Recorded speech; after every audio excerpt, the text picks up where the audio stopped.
Salutations à tous frères et sœurs, salutations à toi qui viens de découvrir cette chaîne Zulu la sang officielle. C'est toujours le frère Constant Motati Timbe dans la continuité des messages et des exhortations par la manifestation de la grâce de Tété Loba, créateur unique et véritable et par la permission du Saint-Enseigneur mandataire à notre époque, notre Moulidi Zulu la sang. Nous allons encore aller comme d'habitude dans Kalata, Ballet, Bible, le livre de la vérité, disponible dans les éditions zululasang.com. Nous avons la grâce de lire dans le livre de Muna Ngada, dont ils ont falsifié le nom dans les bibliothèques classiques en donnant le faux nom de Jacques, mais son véritable nom dans la langue originelle qui est restauré, c'est Munangada, qui signifie le fils du tonnerre. Munangada, c'est qui? Munangada, il se présente lui-même au début donc de son livre en disant, au chapitre 1, verset 1 du chapitre 1, où il dit « Moi, virgule, Munangada, entre parenthèses Jacques, l'un des initiés élus de Loba, virgule, de Djokisabe et du deuxième. » Voilà, point.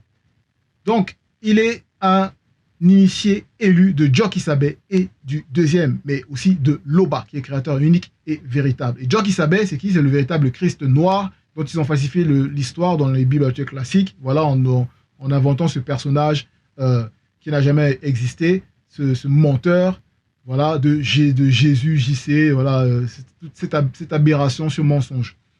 Et il est aussi un initié élu de Nulonde Baba, donc du deuxième, qui est manifesté, c'est-à-dire qui s'est manifesté à notre époque, notre Mouledi Zulu la sang. Et Munangada, donc, il fait partie c'est un des trois apôtres que Djokisabe, le véritable Christ, avait mis à part pour leur montrer sa transfiguration sur une haute montagne. Donc, le titre, comme je disais, c'est la parole. La parole, donc, ici, c'est parole avec P minuscule.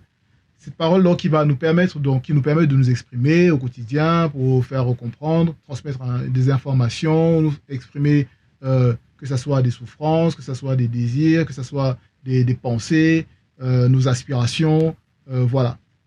Et l'homme, donc, on va utiliser donc cette parole dont on a la capacité de pouvoir manifester pour ces actions précitées. Et en cela, la parole donc est très importante car elle est, comme je pourrais dire, à double tranchant. Donc c'est pour ça que la parole est sensible. Il faut savoir comment utiliser la parole et c'est en cela que ici Munangada, par cet appel à la conscience connue, donc la conscience qui est selon la vérité, nous amène à faire attention à la parole qu'on va utiliser. Au verset 1, Munangada, il nous dit « Ne soyez pas nombreux à vouloir devenir des enseignants, car, virgule, vous le savez, virgule, mes frères et sœurs, virgule, celui qui enseigne doit toujours être sous l'inspiration du Mundi. Point. Dans le cas contraire, virgule, il sera châtié plus sévèrement. Point. » Donc Munangada, ici, d'entrée, il nous fait comprendre l'importance de l'enseignement. Et pour transmettre l'enseignement, il faut utiliser donc la parole. Il y a différents types de paroles, on va dire, pour pouvoir transmettre, ou différentes méthodes pour pouvoir transmettre la parole ou transmettre des informations. Par la parole, il peut y avoir les langages de signes et tout ça. Non, mais ici, c'est par cette parole, on va dire parler là. Et il nous fait comprendre que celui donc qui aura la grâce de pouvoir enseigner doit faire attention à sa disposition. Il doit toujours être disposé, c'est-à-dire toujours être en lien avec le Mundi Musang, avec le Mundi, donc avec l'esprit, avec E majuscule. Parce que si Mundi, c'est avec M majuscule, mais quand ils vont traduire, ça va donner esprit avec E majuscule. Donc il doit toujours être sous cette inspiration. Autrement, dans le cas contraire, il sera châtié plus sévèrement. C'est normal, c'est logique, parce que plus la position est élevée, plus le grade est élevé, plus la mission est élevée, et plus si la personne néglige, fait n'importe quoi, et plus le châtiment sera à hauteur de la mission de la personne. Donc il faut faire attention à ça, parce que le fait de ne pas, celui qui donne l'enseignement, il n'est pas toujours alimenté, donc sous l'inspiration du Mundi, par ses paroles, par ses propos, il pourra détourner le peuple du chemin de la sanctification. Et ça a des conséquences terrifiantes et terribles. Et en cela, il faut faire attention. C'est pour ça que les fausses doctrines, les religions qui sont toutes fausses, vous voyez, ceux qui se disent des pasteurs, alors qu'ils sont des faux pasteurs, que ce soit des imams ou d'autres, des gourous, ou ceux qui se disent des guides spirituels, ils égarent beaucoup de personnes parce que leur parole n'est pas inspirée du mundi, donc du véritable esprit, donc de l'Oba,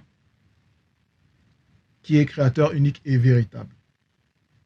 Au verset 2, Munangada, il nous dit plusieurs, en effet, commettent des écarts, point. Si quelqu'un ne commet pas d'écart quand il parle, c'est un homme parfait, capable de maîtriser son corps tout entier. Capable de maîtriser son corps tout entier. Donc, ici, Munangada nous amène à comprendre l'importance d'avoir cette capacité de maîtrise, savoir se maîtriser, savoir maîtriser les mots qui vont sortir, les mots qu'on va utiliser déjà, les mots qui vont sortir de notre bouche. Donc, savoir choisir nos mots, nos paroles. Et en cela, il ne faut pas faire d'écart. Et l'écart ici, c'est les personnes donc, qui, quand elles vont parler, elles vont utiliser un langage, que ce soit grossier, un langage malhonnête, rempli d'anomalies, de pièges. Voilà. Donc, il ne faut pas faire des écarts. Et d'autres aussi vont comme j'ai dit, dans le langage grossier, ils vont utiliser des mots pour pouvoir toucher, blesser, réduire, rabaisser d'autres personnes. Et en cela, voilà, c'est commettre donc des écarts dans leurs propos. Donc, quand ils parlent. Et en cela, ils ne manifestent pas donc la perfection. En cela, la perfection, donc, donc ici déjà, par rapport à une phase, ça nous permet de comprendre que dans la perfection, ce qui est parfait, donc l'homme parfait, c'est celui-là qui est capable, selon le verbe, de se maîtriser. Donc, il se maîtrise selon le verbe. Et en cela, il maîtrise son corps tout entier. Il va maîtriser sa gestuelle, il va maîtriser son regard, il va maîtriser les émotions que pourront dégager même les traits de son visage. Il va se maîtriser.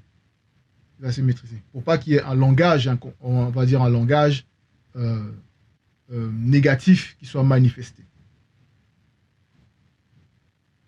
En utilisant donc son avatar, donc pas son avatar qui est le corps physique dans le visible, donc l'âme qui est le corps de désir, le corps d'émotion, doit faire attention à l'utilisation donc de son avatar. Verset 3, si nous mettons un frein dans la bouche des chevaux pour qu'ils nous obéissent, nous dirigeons aussi leur corps tout entier. Point. Donc voilà, ici, Munangada, il prend cet exemple même par rapport à la nature et la relation entre l'homme et la nature, c'est-à-dire les animaux, ici en l'occurrence les chevaux. Et on voit bien dans l'exemple qui est illustré ici par Munangada, que c'est très clair que quand, pour diriger donc, le cheval, on va lui mettre donc ce frein au niveau de la bouche et on pourra donc facilement le diriger. Et sans cela, ça nous permet aussi de comprendre que nous devons avoir la capacité de mettre un frein à nos paroles, c'est-à-dire savoir s'arrêter au moment où il le faut. Il faut faire attention à ne pas trop parler, à vouloir trop dire des choses pour ne pas tomber dans des discussions folles où il y en a, ils veulent avoir forcément raison, ils veulent toujours parler, ils veulent toujours expliquer. Voilà, ça ne sert à rien. Et on va voir plus tard par rapport à le fait de toujours vouloir parler et ne pas vouloir s'arrêter. Déjà ici, on voit que c'est un danger. Au verset 4, Munangada nous dit, voici, même les navires, qui sont si grands et que poussent des vents impétueux, sont dirigés par un très petit gouvernail, au gré du pilote.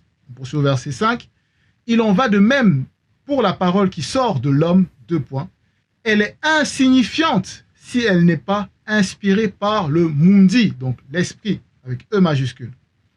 Mais l'homme se vante par elle de grandes choses, Ne suffit-il pas d'un petit feu pour incendier une vaste forêt? Donc ici, Munangada, il prend l'exemple, toujours par rapport à la nature. Ici, on voit qu'il a pris l'exemple par rapport au navire, et on voit la taille immense des navires, la puissance des navires, et il nous montre que c'est juste un petit gouvernail face aux vents impétueux qui vont représenter une puissance extérieure, c'est-à-dire des circonstances qui se manifestent, qu'on pourra bien se diriger au gré du pilote. Donc le pilote aussi, il doit avoir reçu une initiation. Il doit savoir utiliser le gouvernail. Et en cela, donc ici dans le parallèle, des personnes vont se grandir, c'est-à-dire vont se faire des éloges, vont manifester donc cet orgueil de moi j'ai réussi, moi je suis ci, moi je suis ça, je suis puissant, je suis voilà. Mais leur parole, vu que c'est une parole orgueilleuse qui n'est pas alimentée selon le verbe, parce qu'ils ne se glorifient pas selon le verbe, car il nous a recommandé, si tu te glorifies, mais glorifie-toi selon le verbe, et non selon l'homme livré à lui-même. En cela, leur parole, et même tout ce qu'ils ont accompli, ce qu'on peut voir de grand dans le visible par rapport à ce qu'ils auraient accompli, ce n'est rien, c'est insignifiant. Car leur parole n'est pas alimentée, n'est pas inspirée par le mundi de Loba. En cela, le gouvernail donc, représente donc la parole ici. Ça va représenter la parole. Cette parole qui doit être connectée au verbe, c'est-à-dire alimentée par le verbe de Loba, pour pouvoir bien diriger le corps tout entier, donc le navire, voilà, pour faire face aux intempéries. Derrière ici, bon, les vents impétueux qui va représenter les circonstances mauvaises pour nous dérouter, voilà, pour nous faire vaciller, pour nous faire trembler, pour empêcher qu'on arrive à destination, à bonne destination. En cela, au verset 6, on poursuit. Munangada, il dit, eh bien, virgule, la parole est pareille à un feu, point. Donc ici, il nous montre que la parole, c'est pareil à un feu. Et le feu est dangereux. Tout dépend maintenant de comment est-ce qu'on l'utilise. Mais néanmoins, le feu est dangereux, de base. Point. Elle est issue de la manifestation de la pensée de l'homme et elle le souille tout entier. Point. Munangada, il donne encore une autre révélation ici et il nous montre que la parole donc, qui va se manifester, elle n'est pas issue directement de la pensée, mais de la manifestation de la pensée. Donc c'est encore une autre fréquence ici. De l'homme et elle le souille tout entier. Elle le souille tout entier car on sait que voilà, ce feu, si on utilise mal le feu, ben, on peut se brûler tout entièrement. On peut causer des dégâts, de grands dégâts, comme il a pris l'exemple par rapport au petit feu qui va brûler un vaste étendue. Une vaste étendue, voilà, par rapport à une vaste forêt. Donc on voit déjà l'impact ici par rapport à un petit feu. Et en cela, les paroles donc, on pourra prononcer, ça peut faire beaucoup de dégâts. C'est en cela que je disais, bon, que c'est comme une épée à double tranchant. Voilà. Si on utilise mal la parole, ça nous revient dessus. Et il poursuit dans le verset 6, l'âme part. Donc l'âme part. La parole met le tourment dans toute votre vie, virgule, de la naissance jusqu'à la mort. Ce tourment vient du lieu de tourment, de votre pensée, issue de votre âme. Point. Et c'est en cela que déjà par rapport à la pensée ici, on va aller dans Bialaba Mounia, donc le véritable nom dont ils vont dire les proverbes, dans la bibliothèque classique, au chapitre 13, verset 3, où il dit « Celui qui veille sur ses pensées garde son âme. » Point virgule. Celui qui profère et propage des mensonges court à sa perte. Et en cela ici, donc, celui qui veille sur ses pensées garde son âme. Et s'il garde son âme ne va pas manifester donc des paroles bizarres, des paroles de malhonnêteté et tout ça. Et on peut aussi citer par rapport à Bialaba Mounia, au chapitre 10 au verset 19, où il est dit « Celui qui parle beaucoup sans le verbe ne saurait éviter de pécher, virgule, et fait du tort aux autres, virgule. Mais l'homme avisé met spirituellement une limite à ses propos. » Et c'est en cela qu'il faut savoir mettre une limite à ses propos. Spirituellement, une limite à ses propos. Ça veut dire quoi? Analyser directement les propos qui veulent sortir, se manifester de nous par rapport à la parole et voir si on est, selon la parole, si on est en adéquation avec l'enseignement qu'on a reçu. Et voilà. On poursuit au verset 7 où il est dit « Toutes les espèces de bêtes, virgule, d'oiseaux, de reptiles et d'animaux marins peuvent être domptés et ont été domptés par Moto, virgule. Moto, c'est le premier homme, c'est son véritable nom, qui est un noir, le véritable homme noir, le premier homme noir. Virgule, y compris Sangwangungangando. Donc, entre parenthèses, Behemoth, c'est comme ça qu'ils vont traduire dans les bibliothèques classiques, mais le véritable nom, dans la langue originelle, c'est Sangwangungangando. Et Ekokotangungangando. Entre parenthèses, grand dragon, virgule, Léviathan. Point. Et on voit ici que Moto, on va voir un homme. Si on prend l'exemple par rapport au film qu'ils essaient de manifester pour essayer de représenter les monstres marins, que ce soit le Behemoth ou le Léviathan, ils vont parler de Godzilla, tout ça, voilà.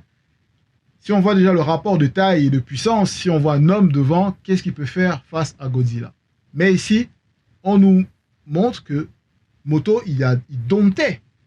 Donc ça veut dire qu'il a la domination par son esprit dans les animaux même les plus puissants manifestés. Et on peut voir dans Temusea qui est véritable, son nom c'est Job, au chapitre 40 du verset 15 à 17, où on peut voir un aperçu de la puissance de Sangwangungangando, donc le Behemoth, également dans Temusea, chapitre 41, du verset 8 au verset 10, et aussi le verset 26, où là aussi on peut voir un aperçu et la frayeur que Ekokotangungangando peut manifester, même par rapport au monde occulte, aux démons, il tremble. Donc on va lire rapidement dans Temusea. Alors, dans Temusea, je disais, chapitre 40, et c'est lorsque Mutatedi, qui est l'entité qui guide et qui intronise les initiés, s'est manifesté donc à Temusea et à ses compagnons qui étaient venus pour épauler Temusea dans son combat, dans son combat qui était un terrible combat. Mais Mutatedi est intervenu pour pouvoir faire comprendre les choses à Temusea, pour qu'ils comprennent que le verbe de Loba n'agit pas avec partialité. Et en cela, au verset, ici, comme j'ai parlé de la description un peu de Sangwangungangando, au verset 15, il est dit « Voici Sangwangungangando », entre parenthèses, Behemoth, le plus puissant et le plus terrifiant, ainsi que le plus sage des Ngungangando, donc entre parenthèses, dragon, virgule, à qui la manifestation de la volonté avec V majuscule de Tété a donné la vie, vie avec V minuscule, virgule, comme elle, avec E majuscule, a permis que toi aussi tu puisses avoir la vie. Il mange de l'herbe comme le bœuf. Le voici, verset 16, sa puissance est dans ses reins et sa vigueur dans les muscles de son ventre. Sa queue est puissante comme le tronc d'un baobab. Ses cuisses sont nouées par des tendons puissants. Ses os sont plus durs que des tubes d'airain. Ses membres sont plus solides que des barres de fer. On imagine, c'est terrifiant.